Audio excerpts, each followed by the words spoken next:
President Donald Trump says he is stepping in to tackle another long-running conflict.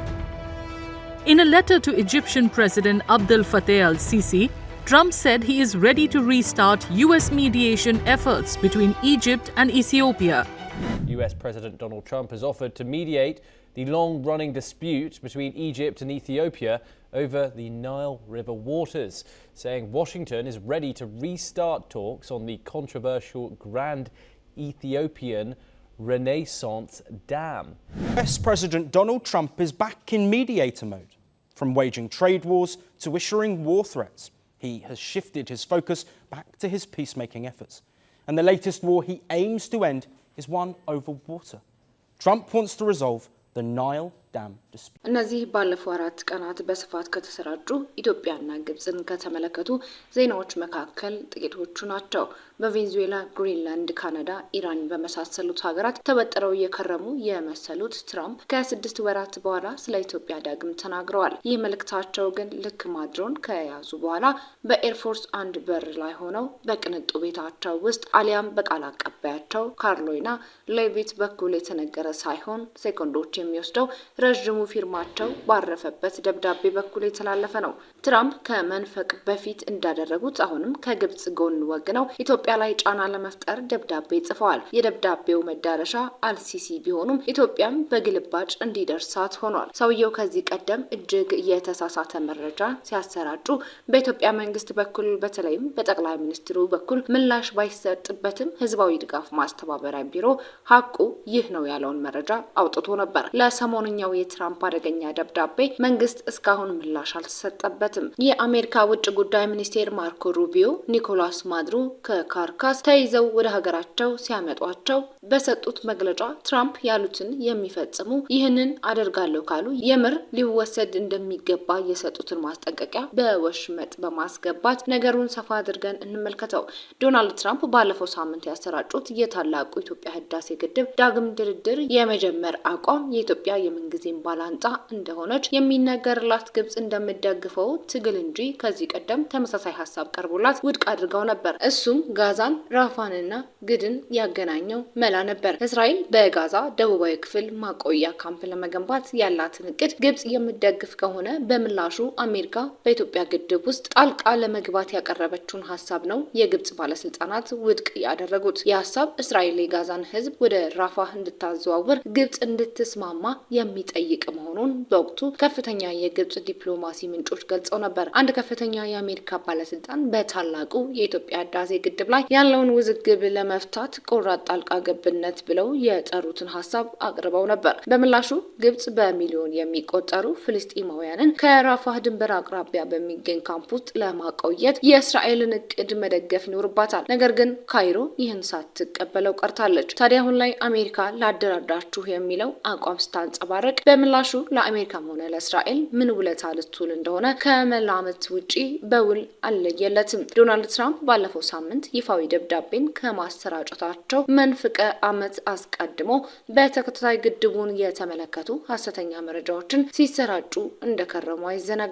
ኢትዮጵያ ግድቡን የገነባችው በአብዛኛው በአሜሪካ ገንዘብ ነው ሲሉ በአንድ ወር ውስጥ ለሶስተኛ ጊዜ ተናግረው ነበር። በሐምሌ 7 ቀን 2017 ዓ.ም በዋይት ሃውስ ከኔቶ ዋና ጸሐፊ ማርክ ሩት ጋር ባደረጉት ውይይት አሜሪካ ለግድቡ የገንዘብ ድጋፍ አድርጋለች፣ ለግብጽ ደህንነትም ስጋት ነው ብለዋል። ከጎረቤታችን ግብጽ ጋር ሰርተናል፣ ጥሩ ጎረቤትም ናት፣ የኔ ወዳጆችም ናቸው። ግን ኢትዮጵያ ግድብ ገነባች፣ ይህም ናይል ወደሚባል ነገር የሚሄደውን ውሃ ዘግቷል። እኔ ግብጽን ብሆን በናይል ወንዝ ውሃ እንዲኖረኝ እፈልጋለሁ እና በዚህ ጉዳይ ላይ አብረን እየሰራን ነው። ችግር ነው ግን ይፈታል። ባለም ግዙፉን ግድብ ገንብተዋል። ከግብጽ ትንሽ ወጣ ያለ ቦታ ላይ ያንን ታውቃላችሁ። እናም ያ ትልቅ ችግር ሆኖ ተገኘ በማለት ፍጹም ሐሰተኛ መረጃን ያሰራጫሉ። አሜሪካ ለግድቡ የገንዘብ ድጋፍ ያደረገች ይመስለኛል። ግድቡን ከመገንባታቸው በፊት ለምን ችግሩን እንዳልፈቱ አላውቅም። ነገር ግን ናይል ወንዝ ውሃ ሲኖረው ጥሩ ነው። ይህ ለግብጽ በጣም አስፈላጊ የገቢና የህይወት ምንጭ እንደሆነ ታውቃላችሁ። የግብጽ ህይወት ነው። ያንን ችላ ማለት በጣም አስገራሚ ነው። ቢሆንም እንፈቷል እንገባለን ብለን እናስባለን ብለው ነበር። ለዚህ በፕሬዝዳንት ደረጃ ያውም በአሜሪካ መራሄ መንግስት ያላደረገውን አድርጌያለሁ እያሉ መናገራቸውን ቢቀጥሉም ከኢትዮጵያ ጠቅላይ ሚኒስትር አብይ አህመድ በኩል ግን ምላሽ አልተሰጠም ነበር። ሶስተኛውን ንግግር ካደረጉ በኋላ ግን ከህዝባዊ ማስተባበሪያ በኩል ምላሽ ተሰጥቶ ነበር። የጽህፈት ቤቱ ምክትል ዋና ስራ አስፈጻሚ ፍቅርተ ታምር ከሶስተኛው የትራምፕ ሐሰተኛ ንግግር በኋላ በሰጡት መግለጫ ማንም አካል ተነስቶ እኔ ነኝ የሰራሁት ቢል ያለምንም ማስረጃ ምንም ማድረግ አይችልም ሲሉ ተናግረዋል። ምክንያቱም ምንም አይነት ቅንጣት ያክል ገንዘብ ከውጪ ብድርና እርዳታ እንደሌለ ላለፉት 14 ዓመታት መንግስትም ይፋ ሲያደርግ መቆየቱን አስታውሰው ቢሮአቸውም ለመገናኛ ብዙሃን ሲገልጽ መክረሙን አውስተዋል። ዝምታ የተመረጠው በፍራቻ ሳይሆን መንግስት የራሱ ዲፕሎማሲያዊ አካሄድ ስላለው ነው ሲሉ መናገራቸው አይዘነጋም። ይሄ ዶናልድ ትራምፕ ተናገሩት የተባለው ነገር ያው መንግስት በአርቆ አሳቢነት በጥልቅ ዲፕሎማሲያዊ አሰራር ነው መልስ መሰጠት ያለበት። ምክንያቱም ማንም ሰው እየተነሳ ስለ ሀገር ጉዳይ የራሱንና የግሉን አስተያየት መስጠት አይቻልም። እንደ መንግስት ግልጽና የተብራራ መረጃ ወደፊት ሊሰጥ እንደሚችል ተስፋ እናደርጋለን። ስለዚህ ግን እውነታውን ብቻ ይሄን አፍራሽ መልእክት የሚመክት እውነታ ብቻ ነው የምንነግራቸው። እውነታና እውነታው በኢትዮጵያ ህዝብና መንግስት የተሰራ መሆኑን መግለጽ ብቻ። ይሄ እኛ ይሄንን ነው ልናስረዳ የምንችለው ማለትም የሚገባል። የፍራትም አይደለም የመሽቆጥቆጥም አይደለም። ዲፕሎማሲ የመንግስት አሰራር አለው።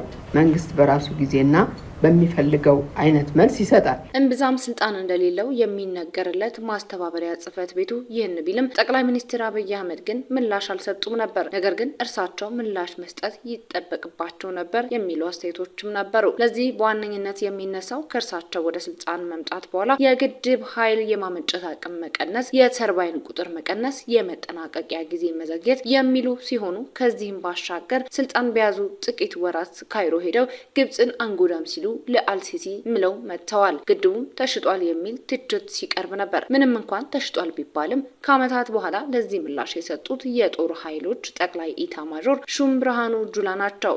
ፊልድ ማርሻል ብርሃኑ ወላሂ ብለን ግድቡን አልሸጥነውም፣ ሀብትና ጥሪት ብቻ ሳይሆን ደመን ፈሶበታል በማለት ሞግተዋል።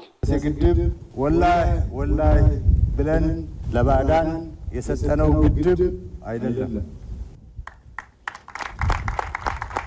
ወይም ገንዘብ አግኝተን በገንዘባችን ገንዘብ ለማግኘት የሸጥነው ግድብ አይደለም። ህዳሴ ግድብ የመንግስታችን ካዝና የተራቆተበት፣ የአባቶቻችን ጥሪት፣ የእናቶቻችን መቀነት ሀብት የፈሰሰበት ግድብ ነው። ህዳሴ ግድብ ሀብት በልቶ ብቻ የተገነባ አይደለም። ህዳሴ ግድብ ደም የፈሰሰበት በደም የተገነባ ግድብ ነው። አሁንም ግን ዋናው ጥያቄ አሜሪካ ዳግም የግድቡን ድርድር ለመጀመር የፈለገችው ለምንድን ነው የሚለው ነው። ትራምፕ ሐሰተኛ መረጃዎችን በሚያሰራጩበት ወቅት ታዲያ በወቅቱ የሙሳድ ኃላፊ አንድ አስተያየት ይሰጣሉ። ዴቪድ ባርኒያ የጋዛ ነዋሪዎችን ወደ ኢትዮጵያ፣ ሊቢያ፣ ኢንዶኔዥያ ለማዘዋወር አሜሪካ ድጋፍ እንድታደርግ የሀገሪቱን ልዩ መልእክተኛ ጠይቀው ነበር። የሙሳዱ ኃላፊ ባርኒያ ኢትዮጵያ፣ ኢንዶኔዥያ እና ሊቢያ ከጋዛ የፍልስጤማውያን ስደተኞችን ለመቀበል ፈቃደኝነትን አሳይተዋል ሲሉ ለአሜሪካ ልዩ መልእክተኛ ስቲቭ ዊትኮፍ ተናግረዋል። እናም ዋሽንግተን እነዚህ ሀገራት ስደተኞችን ለማዛወር እንዲስማሙ ማበረታቻ መስጠት አለባት ማለታቸው ተገልጿል። ጋዛውያንን ኢትዮጵያን ጨምሮ በተለያዩ ሀገራት የማስፈር ውጥንን በተመለከተ ከዚህ ቀደም የሰራነውን ጥንቅር ወደ ኋላ መለስ ብላችሁ እንድታዩ በመጋበዝ ወደ ዶናልድ ትራምፕ ደብዳቤ እንመለስ። ትራምፕ ለአልሲሲ በላኩት ደብዳቤ ካነሷቸው ጉዳዮች መካከል ጦርነት ሊቀሰቀስ እንደሚችል ፍንጭ የሰጡበት ነው። ትራምፕ ትክክለኛ ቴክኒካዊ እውቀትን፣ ፍትሐዊና ግልጽ ድርድሮችን እንዲሁም የአሜሪካን የክትትልና የማስተባበር ሚና በመጠቀም ስምምነት ላይ መድረስ ይቻላል የሚል እምነት አለኝ ባይ ናቸው። ፕሬዚዳንቱ እንዲህ አይነቱ ስምምነት በድርቅ ወቅት አስተማማኝ የውሃ ፍሰትን ለግብጽና ለሱዳን የሚያረጋግጥ፣ ኢትዮጵያ በከፍተኛ መጠን የኤሌክትሪክ ኃይል እንድታመነጭና የተወሰነ ኃይል ለግብጽ ወይም ለሱዳን እንድትሸጥ እድል ይሰጣታል ሲሉ ጽፈዋል። አክለውም የግድቡ ጉዳይ ወደ ግልጽ ጦርነት ሊያመራ ይችላል የሚል ስጋት እንዳለ እንዳላቸውም አልሸሸጉም። በህዳሴ ግድቡ ዙሪያ ያለው አለመግባባት በኢትዮጵያና በግብጽ መካከል ወደ ከፍተኛ ወታደራዊ ግጭት እንዳያመራ በእጅጉ ተስፋ አደርጋለሁ ብለዋል። ትራምፕ ዛሬ ላይ ይህንን ይበሉ እንጂ ከዚህ ቀደም በኢትዮጵያና ግብጽ መካከል የነበረውን ጦርነት አስቁሜያለሁ ሲሉ መናገራቸውም አይዘነጋም። ዶናልድ ትራምፕ እስራኤል፣ ኢራን፣ ህንድ፣ ፓኪስታን፣ ታይላንድ፣ ካምቦዲያ፣ አዘርባይጃን፣ ኮሶቮ፣ ኢትዮጵያና ግብጽን በጋራ በመጥራት በእነዚህ ሀገራት የነበሩትን ቀውሶች እንደፈቱ ተናግረው ነበር። ትናንት ጦርነት ነበር፣ እኔ ፈትቼዋለሁ። ዛሬ ደግሞ ወታደራዊ ግጭት እንደማይቀሰቀስ ተስፋ አደርጋለሁ የሚለው ከአንድ ሰው አንደበት የተሰማ መሆኑን ለማመን ቢቸግርም እውነታው ግን እንደዛ ነው። የሆነ ሆኖ ከኢትዮጵያ መንግስት በኩል በከፍተኛ ባለስልጣን አማካኝነት ምላሽ ይሰጥበታል ወይስ ልክ እንደዚህ ቀደሙ በዝምታ ይታለፋል የሚለውን መጪዎቹን ቀናት ምላሽ የሚሰጡበት ቢሆንም ኢትዮጵያና ግብጽ ግን ወደ ጦርነት ያመሩ ይሆን ወይ የሚለው ጥያቄ ምላሽ ያስፈልገዋል። ምናልባት ከ2 ዓመታት በፊት ማለትም ኢትዮጵያ ከሶማሊላንድ ጋር የመግባቢያ ሰነድ ከመፈረሙ አስቀድሞ በነበሩ ጊዜያት ጦርነት ይቀሰቀሳል የሚል ስጋት አልነበረም ይላሉ የቀጠናው የደህንነት ጉዳይ ተንታኞች።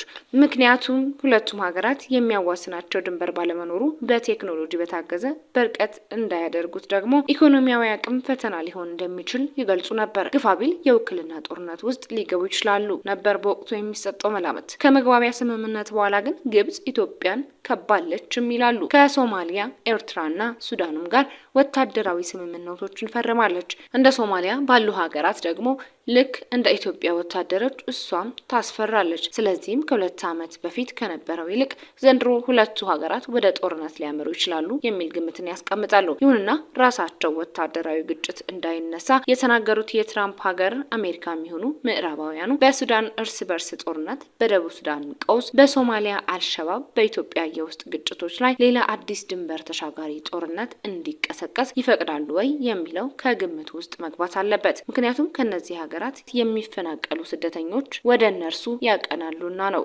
የማለዳ ትንታኔ በዚሁ ተጠናቀቀ።